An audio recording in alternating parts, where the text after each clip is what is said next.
بسم الله الرحمن الرحيم ربنا انفعنا بما علمتنا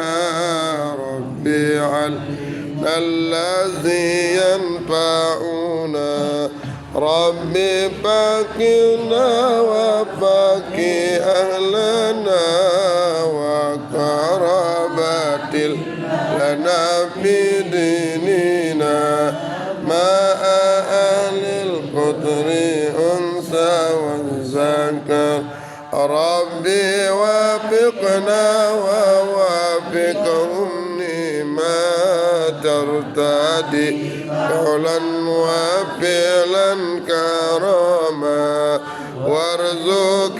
كل حلالا دائما وأهل أتقياء الأمانة